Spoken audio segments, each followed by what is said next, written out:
Hello everyone, Rathore IAS academy में आपका स्वागत है। दोस्तों, आज का हमारा जो टॉपिक है टाइप्स ऑफ वीजा। दोस्तों, वीजा के कितने प्रकार होते हैं और यह फिलहाल चर्चा में रहा मुद्दा है और काफी इस पे राज्यसभा टीवी पे भी डिबेट हुआ और चैनलों पे भी इसका काफी न्यूज ने भी इसको कवर किया है। तो इस वजह से यह मुद्दा काफी चर्चा में रहा है। और फिलहाल ये मुद्दा क्यों चर्चा में है, क्योंकि अभी अमेरिका के जो राष्ट्रपति है डोनाल्ड ट्रंप, उन्होंने कुछ समय के लिए वीजा या सस्पेंड कर दिया है। तो इस वजह से काफी यह चर्चा में है। दोस्तों, आज हम समझेंगे कि वीजा यानी कितने प्रकार के होते हैं।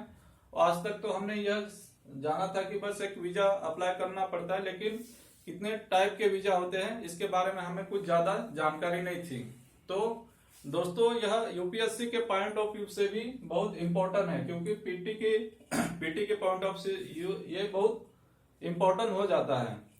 तो डियर फ्रेंड्स, आइए अब हम स्टेप बाय स्टेप इसको समझेंगे। उसके पहले हम यह समझ लेते हैं कि वीजा का फुल फॉर्म क्या होता है। वी का मतलब विजिटर, आई का मतलब इंटरनेशनल, एस का मतलब स्टे और ए का मतलब एडमिशन। दोस्तों, वीजा का मतलब ही यह है कि हम किसी देश में वीजा इसलिए लिया जाता है कि हम उस देश में विजिट करते हैं, यानी उसको हम परमिशन मांगते हैं और उस देश में हम किसी भी कार्य हेतु हम जाते हैं। तो जिस कार्य हेतु भी हमें जाना होता है उसके अलग अलग टाइप के वीजा हमें अप्लाई करना पड़ता है। तो आज हम स्टार्ट करते हैं कि कितने टाइप के वीजा है और एक कैसे अप्लाई होता है। ओके, तो प्रथम जो आता है H1B वीजा। तो दोस्तों, यह जो वीजा है यह स्किल्ड वर्करों के लिए वीजा होता है और जो ऑक्यूपेशनली जो लोग होते हैं, जो व्यवसायी लोग होते हैं, जैसे कि यूएस में बहुत सारी कंपनियां हैं, वहां के जो सीईओ है, बड़े बड़े डायरेक्टर हैं, जो अलग अलग पोस्ट पे ऑलरेडी ज्वाइन है। तो यह वीजा जो होता है स्किल्ड वर्करों के लिए होता है और ये स्किल्ड वर्कर जो है ये इस वीजा को अप्लाई कर सकते हैं। तो स्पेशली सबसे ज्यादा फोकस आज के दौर में हमें इसी वीजा के चलते हुआ है, क्योंकि बहुत सारे अगर ये सस्पेंड हो जाता है तो काफी तादाद में हमारे जो भारतीय हैं, जो अमेरिका जाके अपना व्यवसाय करते हैं, अपना जॉब करते हैं, तो यह बेकार की स्थिति, एक अनएम्प्लॉयमेंट की स्थिति आ जाएगी। तो यह वीजा बहुत इंपॉर्टेंट है। सेकंड नंबर पे जो वीजा आता है दोस्तों, यह H2B वीजा होता है। यह सीजनल वीजा होता है। सीजनल मीन्स जैसे कि हमारे देश में हम एग्रीकल्चर के बारे में हम जैसे कोई वर्क होता है तो सीजनल टाइप का होता है।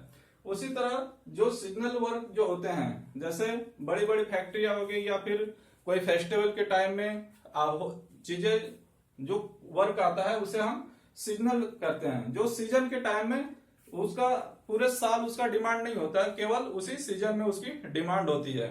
इस वजह से इसको सीजनल वीजा कहा जाता है। तो इसके लिए H2B वीजा अप्लाई करते हैं।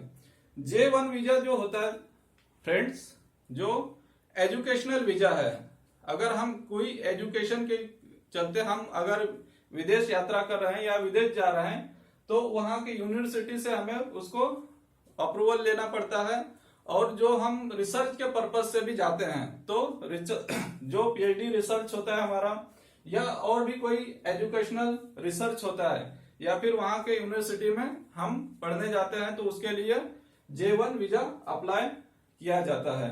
नेक्स्ट वीजा जो आता है L1 वीजा, यह इंट्रा कंपनी ट्रांसफर, यानी कि मान के चलो दोस्तों कि जो हमारे देश में यूएस की बड़ी बड़ी कंपनियां जो है, तो यहाँ उनके ऑफिसेस हैं, हेडक्वार्टर्स हैं, यानी बहुत सारी चीज का उनका इंफ्रास्ट्रक्चर हमारे देश में बना है। तो एक कंपनी टू कंपनी जो वर्कर हम यहाँ से एक दूसरे जगह जाते हैं, तो उसके लिए जो L1 वीजा अप्लाई होता है।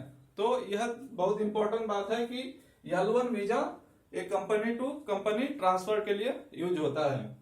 नेक्स्ट वीजा जो है H4 दोस्तों यह H4 वीजा जो है, तो हम इसको इस कॉन्टेक्स्ट में देखेंगे कि H1B वीजा जो है, जो इस पे डिपेंडेंट होता है। जैसे कि अगर कोई जॉब पे है वहां पे, या किसी का व्यवसाय है, तो उससे रिलेटेड मांग उनकी जो पत्नी होगी, या फिर अगर लेडी है तो उसका जो हस्बैंड होगा, तो उस पे वो डिपेंड है ऑलरेडी। तो जो वो वीजा अप्लाई करेगा, तो उसके लिए वीजा जो अप्लाई होगा H4 वीजा उसे माना जाएगा। तो यह टोटली डिपेंड होता है H1B इसके ऊपर, तो यह ध्यान हमें रखना चाहिए। नेक्स्ट जो आता है हमारा H1B1 वीजा। दोस्तों यह फ्री ट्रेड एग्रीमेंट के लिए होता है। जैसे कि एक देश का व्यापार दूसरे देश से चलता है, तो उस व्यापार में जो हमें यहां से वहां जो आवाजाही होती है, उसके लिए जो हम वीजा अप्लाई करते हैं, तो जो फ्री ट्रेड के एक कंट्री से दूसरे कंट्री के लिए जो लोग आते जाते हैं, यानी एक देश से दूसरे देश में तो गमन करते हैं, तो उसके लिए जो वीजा होता है वह होता है H1B1 वीजा होता है। नेक्स्ट वीजा है H2A वीजा। फ्रेंड्स यह वीजा टेम्पररी एग्रीकल्चर के लिए होता है। जैसे कि हम एग्रीकल्चर में कोई एडवांस टेक्नोलॉजी सीखने जा रहे हैं, या फिर उस देश से कुछ चीजें हम अपने सीखने के लिए, और वहां अगर हम मान के चले कि अगर वहां भी हम वर्क करना चाहते हैं, तो उसके लिए भी हम जो वीजा लेते हैं उसके लिए H2B ये वीजा होता है। H2B वीजा, यह वीजा नॉन एग्रीकल्चर पर्पज के लिए होता है। यानी हम विदाउट अगर एग्रीकल्चर के छोड़ के अदर फील्ड में अगर कोई वर्क करना चाहते हैं, या फिर हमारे कोई ऐसा टैलेंट है हमें, या फिर कुछ ऐसी चीजें हम सीखना चाहते हैं, तो उसके लिए H2B वीजा हम अप्लाई कर सकते हैं। नेक्स्ट वीजा है दोस्तों O वीजा। यह वीजा जो होता है जिन लोगों में एक्स्ट्रा ऑर्डिनरी टैलेंट होता है, जो पर्सन जो जिसके अंदर एक्स्ट्रा ऑर्डिनरी कला होती है, गुण होते हैं। फॉर एग्जाम्पल के तौर पे हम यह देखते हैं कि साइंटिस्ट हो गया, आर्टिस्ट हो गए, कलाकार, इन जिनमें एक कुछ करने की, अपना जो परफॉर्मेंस है प्रेजेंट करने की जिसमें चाहत है, तो उन लोगों के लिए जो वीजा होता है O वीजा होता है, जिसमें एक्स्ट्रा एबिलिटी है, एक्स्ट्रा ऑर्डिनरी एबिलिटी होती है। नेक्स्ट वीजा जो आता है S3 वीजा। तो इसमें जो कुछ ट्रेनिंग के लिए या स्पेशल एजुकेशन विजिटर जो होते हैं, जैसे कि हम कोई स्टडी के लिए जाते हैं, तो यह स्पेशल एजुकेशन पर्पज से जो विजिट देते हैं, उसके लिए जो वीजा होता है H3 वीजा अप्लाई किया जाता है उसके लिए। नेक्स्ट में हम आते हैं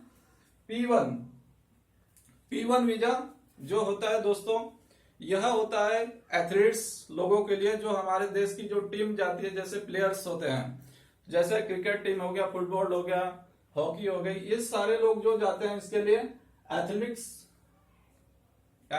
एथलेटिक्स हो गए, और एंटरटेनमेंट पर्पज से जो लोग भी जाते हैं उसके लिए भी हम P1 वीजा का इस्तेमाल करते हैं, यानी P1 वीजा के लिए अप्लाई किया जाता है।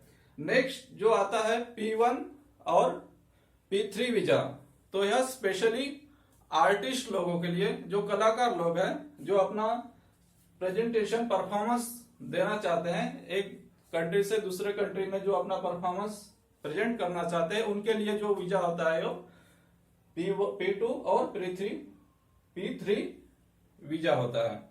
नेक्स्ट में आते हैं Q वीजा। दोस्तों यह पार्टिसिपेट, जैसे फॉर एग्जांपल के तौर पे हमारे देश के जैसे भी जो बड़े नेता लोग हैं, इनके साथ में जो डेलीगेशन जाता है, और इनके साथ कुछ कल्चरल जो प्रोग्राम होते हैं, वहां पे जो परफॉर्मेंस होता है, उसके लिए साथ में कुछ लोग जाते हैं, आर्टिस्ट लोग जाते हैं, बड़े बड़े कलाकार जाते हैं, और अपना परफॉर्मेंस वहां प्रस्तुत करते हैं। तो उनके लिए जो वीजा अप्लाई किया जाता है वो Q वीजा होता है। नेक्स्ट लास्ट में जो है B1/B2 वीजा। दोस्तों यह वीजा एक बिजनेस पर्पज के लिए, और दूसरा है जो है टूरिस्ट वीजा। जैसे हम टूरिस्ट के नाम से भी जानते हैं, जैसे कि हमारी इच्छा होती है अलग अलग देश घूमने की, अलग अलग यानी सीन अच्छे अच्छे जगह विजिट करने की, तो उसके लिए जो इम्पोर्टेंट जो वीजा होता है B1/B2 वीजा। तो दोस्तों आई होप कि आप लोग ने ये सारी चीजें अच्छी तरह से समझा होगा और आपको अच्छे से समझ में आया होगा। तो दोस्तों अगले वीडियो में हम नए टॉपिक के साथ आपसे फिर मिलेंगे, तब तक के लिए धन्यवाद, थैंक यू।